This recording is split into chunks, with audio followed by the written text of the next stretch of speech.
நான் பின்பற்ற தகப்பனை இந்த வேலைக்காக உங்களுக்கு சொல்கிறேன் சுவாமி. வேதத்தில் உள்ள உங்களுடைய மறைபொருளை அறிந்து கொள்வதற்கு நீங்கள் உதவி செய்யுமாறு வேண்டிக் கொள்கிறேன். தியானிக்க போகிற வசனங்களை நீங்கள் ஆசீர்வதித்து தாங்க. எனக்கு பயத்தை நீக்கி தைரியத்தை கொடுங்க. பேசுவதற்கு நல்ல பலனை தாங்க.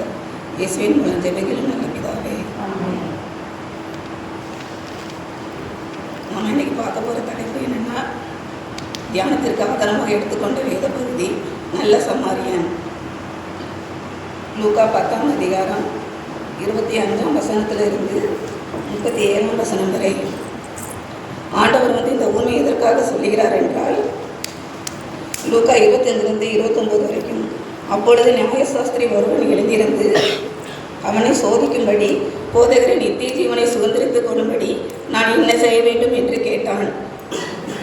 இந்த நியாயசாஸ்திரி யாருன்னா நியாயப்பிரமாணத்தை கற்று தேர்ந்தவர்கள். அது மட்டும் இல்லாமல் மூசையின் கட்டளைகளையும் நன்கு அறிந்தவர்கள். நியாயப்பிரமாணத்தில் எழும்புகிற எல்லா கேள்விகளுக்கெல்லாம் என்ன பண்ணுவாங்கன்னா சரியான பதில் கொடுப்பாங்க.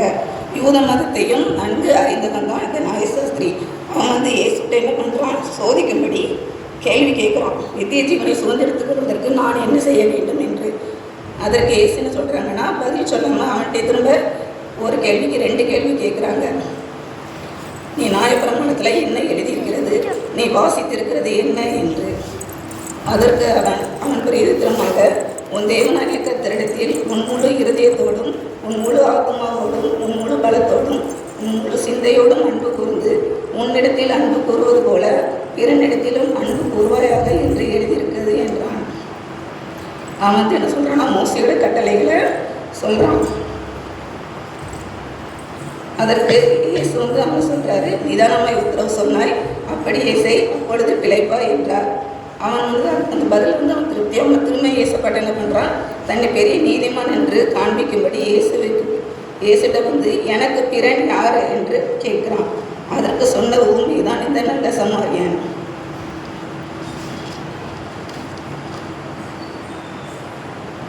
வசனங்கள் 30-37 வரை. இயேசு பிரதித்திரமாக, ஒரு மனுஷன் எருசலேமிலிருந்து எரியோவுக்கு போகையில் கள்ளர் கதையில் அகப்பட்டான்.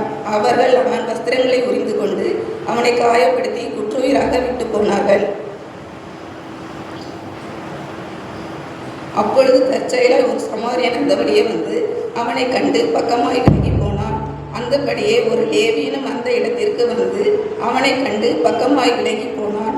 பின்பு சமாரியன் ஒருவன் பிரயாணமாய் வருகையில் அவனை கண்டு மனதுருகி கிட்ட அவனுடைய காயங்களில் எண்ணெயும் திராட்சரசமும் வார்த்து காயங்களை கட்டி அவன் தன் சுய வாகனத்தின் மேல் ஏற்றி சத்திரத்துக்கு கொண்டு போய் அவனை பராமரித்தான். மறுநாளிலே தான் புறப்படும் போது 2 பணத்தை எடுத்து சத்திரத்தான் கையில் கொடுத்து, நீ இவனை விசாரித்துக்கொள், அதிகமாக ஏதாகிலும் உனக்கு செலவழித்தால் நான் திரும்பி வரும்போது அதை உனக்கு தருவேன் என்றான். இந்த வசனத்தில் ஃபஸ்ட்டு 30ஆம் வசனத்தில் பார்ப்போம். ஒரு மனுஷன் எருசலேமிலிருந்து எரியோவுக்கு போகிறான். இந்த சூழ்நிலையில் நம்மளை வச்சு பார்ப்போம். யாராவது ரோட்டில் அடிபட்டு கிடந்தா நாம் அவனை காப்பாற்ற மாட்டோமா? காப்பாற்ற மாட்டோம். ஏன்னா அவனை காப்பாற்றினாக்க நாம் ஹெல்ப் பண்ணால் அவனுக்கு ஏதாவது பிரச்சனை வந்துச்சுன்னா அதுக்கப்புறம் நம்ம தான் என்ன பண்ணணும், அலையணும் அங்கே இங்கேன்ட்டு போலீஸ் ஸ்டேஷனுக்கு அலையணும், எங்கனாலும் நம்ம அலையணும்னு சொல்லிட்டு அவனுக்கு ஹெல்ப் பண்ணாமல் போயிடணும். அதே மாதிரி தான் இந்த ஆசாரியர்கள் என்ன பண்ணுறாங்க, அவனை பார்த்துட்டும் பார்க்காத மாதிரி போகிறாங்க.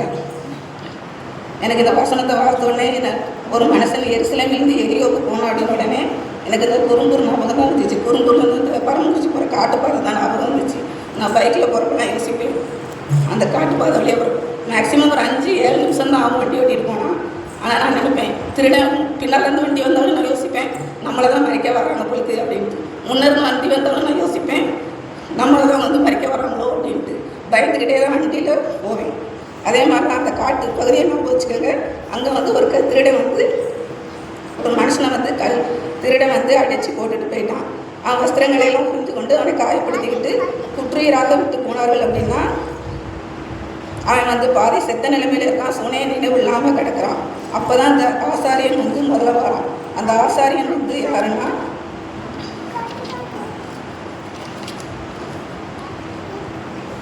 எபிரேயர் 5:1 முதல் 2 வரை. அதில் என்ன பண்ணுறோம்னா ஆண்டவருக்கு ஊழியங்களை செய்கிறவங்க தான் இந்த ஆசாரியர்கள். அதாவது ஆண்டவரோட நேரடியாக தொடர்பில் உடையவங்க. பிறரின் பாவங்களுக்காக ஆண்டவரிடத்தில் இவங்க பரிந்து பேசுகிறவர்கள். ஒருத்தங்க பாவம் செஞ்சுக்கிட்டு இருந்தாங்கன்னா அவங்களுக்கு பாவத்துக்கு பரிகாரம் செலுத்தக்கூடிய தகுதி இந்த ஆசாரியர்களுக்கு தான் உண்டு. வேறு யாரும் போய் ஆண்டவரிடத்தில் என்ன பண்ண முடியாது, பலி செலுத்த முடியாது. ஆனால் நாம் இங்கே பார்க்கிற ஆசாரியர்கள் அந்த மாதிரி இல்லாமல் இங்கே வேற மாதிரி இருக்காங்க. அடுத்தது அந்தபடியே ஒரு லேவியனும் அந்த இடத்துக்கு அவனை கண்டு பக்கமாக திரும்பி போனான். அடுத்து லேவியன் யாருன்னா ஆசாரியர்கள் செய்கிற எல்லா காரியங்களுக்கும் இவங்க தான் என்ன பண்ணுவாங்க, உதவியாக இருப்பாங்க. ஆசாரியர்களும் சரி லேவியர்களும் சரி அவங்க 2 பேரும் ஒரே கோத்திரத்தை உடையவங்க தான். இந்த ஆசாரியர்கள் மட்டும் ஆண்டவருடைய காரியங்களை செய்ய முடியுது. ஏன்னா லேவியர்களால் செய்ய முடியவில்லை. ஏன்னா ஆண்டவர் ஆரோன் குடும்பத்தாரை மட்டும்தான் ஆசாரிய ஊழியம் செய்யும்படி தெரிந்தெடுத்தார். அங்கே லேவியர்களுடைய வேலை என்னன்னா, வேலை ஆலயத்தை சுத்தம் செய்வது, பாடகர் குழுவில் இருப்பது, பலி செலுத்தின பிறகு அதற்கு உதவியாக இருப்பது, ஆசாரியர்களுக்கு தேவையான எல்லா காரியங்களையும் செய்வது தான் இந்த லேவியர்கள். அடுத்து சமாரியன் ஒருவர் பிரயாணமாய் வருகையில் அவனை கண்டு என்ன பண்ணுறான், மனதுருகி அவனுடைய காயங்களுக்கு முதலுதவி பண்ணி அவனை ஒரு சக்கரத்தில் விட்டுட்டு போகிறான். இந்த சமாரியன் யார் அப்படின்னா, இவங்க எந்த இனத்துக்கூடையும் சேராதவங்களாக இருப்பாங்க, புறக்கணிக்கப்பட்டவர்களாக இருக்காங்க. யூதர்கள் இந்த சமாரிய மக்களை மதிக்கிறதே கிடையாது. அதற்கு நீங்கள் உதாரணம் எடுத்துக்கலாம்னா யோவான் 4ஆம் அதிகாரம் 8-9 பார்த்தீங்கன்னா தெரியும். இயேசு ஒரு ஸ்திரீயிடம் தண்ணி கேட்பாங்க. அப்போ அந்த ஸ்திரீ நீ யூதனாக இருக்க எப்படி சமாரிய ஸ்திரீயிடம் தண்ணி கேட்கலாம் அப்படிங்கிற மாதிரி கேட்டிருப்பாங்க. இதிலிருந்து நாம் என்ன தெரிஞ்சுக்கணும்னா, சமாரியர்கள் அவங்க இனத்தை தவிர வேறு எந்த இனத்திலும் சேராதவர்களாக இருப்பாங்க. இங்கே நமக்கு பல கேள்விகள் உண்டாகலாம். ஆசாரியர்கள் லேவியர்கள் ஆண்டவருக்கு உரிய வேலைகளை செய்கிறவங்க. அந்த அடிப்பட்ட மனுஷனை பார்த்துட்டு என்ன பண்ணுறாங்க, அப்படியே சென்றாங்க. ஆனால் சமாரியன் யாரு கூடவும் சேர மாட்டாங்க. அவங்க எப்போவுமே அவங்க இனத்து கூட மட்டும்தான் இருப்பாங்க. அப்படிப்பட்ட அந்த மனுஷன் அடிப்பட்ட மனுஷனுக்கு எல்லா உதவிகளையும் செய்கிறான். அதனால தான் இந்த பூமி என்ன பண்ணுறோன்னா நல்ல சமாரியன் என்று சொல்லிக்கிறோம்.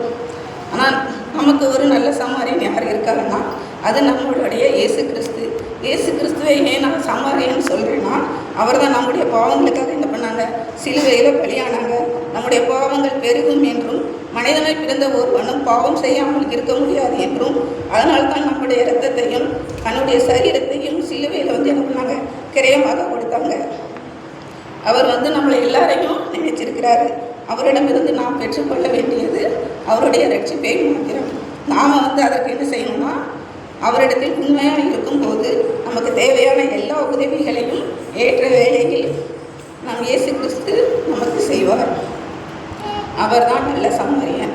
2வது காரியம்னு பார்த்தா, அந்த அடிப்பட்ட மனுஷன் என்ன பண்ணுறான், காயங்களை ஆற்றும்படி உதவி செய்கிறார். அதுபோல தான் இயேசுவும் நம்முடைய காயங்களை ஆற்றுபவராக இருக்கிறார். எப்போது என்றால், நாம் அவரிடத்தில் விட்டு கொடுக்கும்போது, நம்முடைய இருதயத்தை என்ன பண்ணணும், ஆண்டவரிடத்தில் விட்டு கொடுக்கணும். விட்டு கொடுக்கும்போது ஆண்டவர் நம்ம இடத்துல பல பெரிய காரியங்களை செய்வார். 3வதாக நாம் பார்க்கிற காரியம், அந்த சத்திரத்தில் அடிப்பட்ட மனுஷனை கொண்டு போய் விட்டுட்டு அவனிடத்தில் இருந்த பணத்தையும் கொடுத்துட்டு போகிறாரு. போகும்போது அந்த சத்திரத்தில் இருந்தவர்களிடம், நான் திரும்பி வர வரைக்கும் அந்த அடிப்பட்ட மனுஷனை மேற்கொண்டு ஆகும் செலவை எல்லாத்தையும் நீங்கள் பார்த்துக்கங்க, நான் திரும்ப வருவேன் அப்படின்ட்டு சொல்லிட்டு போகிறாங்க இயேசு கிறிஸ்து. இதுதான் பூமி. இது முக்கியமான விஷயம். அப்படின்னா ஆண்டவர் நமக்காக திரும்ப வரப்போகிறார். அவர் 2ஆம் வருகைக்காக நாம் காத்திருப்போம். அந்த சமாரியன் சொல்லிவிட்டு போனது போல இயேசுவும் நமக்காக சொல்லி வைத்திருக்கிறார், நானும் திரும்ப வருவேன் என்று. நமக்காக ஆண்டவர் என்ன பண்ணிட்டாங்க, எல்லாத்தையும் கொடுத்து விட்டார். நாம் எல்லாரும் செய்ய வேண்டியது ஒரே ஒரு காரியம் மாத்திரம், நம்மை அவரிடத்தில் விட்டு கொடுத்து அவரை நம்மிடத்தில் பெற்றுக்கொள்ள வேண்டியது மாத்திரம்தான். நாம் அவருடைய வருகைக்காக ஆயத்தமாகுவோம். இந்த லெந்து காலத்தில் நம்மை இருக்கணும் அப்படின்னு இந்த நல்ல சமாரியன்ட்டு கற்றுக்கொள்ளணும். இந்த ஊமையில் நல்ல சமாரியனும் நான் தான் பெரிய ஆள் அப்படின்னு நான் அந்த இனம் இந்த இனம் அப்படின்னு நினச்சிருந்தா இன்னைக்கு அவன் நல்ல சமாரியன் என்று பெயர் பெற்றிருக்க முடியாது. நாமும் நல்ல சமாரியனை போல வாழ வேண்டும் என்றால் அடுத்தவர்களுக்கு உதவி செய்து வாழ வேண்டும். கடைசியாக லூக்கா 10:36-37. இப்படி இருக்க கள்ளர் கையில் அகப்பட்டவனுக்கு இந்த 3 பேரில் எவன் பிறனாய் இருந்தான் உனக்கு எப்படி தோன்றுகிறது என்றார். அதற்கு நியாயசாஸ்திரி என்ன சொல்கிறாங்க, இரக்கம் செய்தவனே அப்படின்னு சொல்லி முடிக்கிறாரு. நீயும் போய் அந்தபடியே செய் அப்படிங்கிறாங்க. இந்த பூமியிலிருந்து நம்மளால் கற்றுக்கொள்ள முடிந்தது எதுனா, உதவிகளை தேவையுள்ளவர்களுக்கு செய்யணும், உண்மையான அன்பு செலுத்தணும்.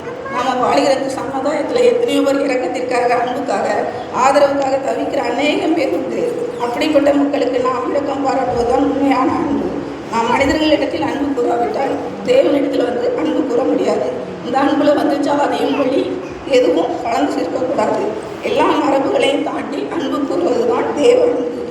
இந்த சத்தியத்தையும் இரக்கத்தையும் ஆலோசனையையும் பெற்றுக்கொண்ட நாம் கேட்டவர்களாய்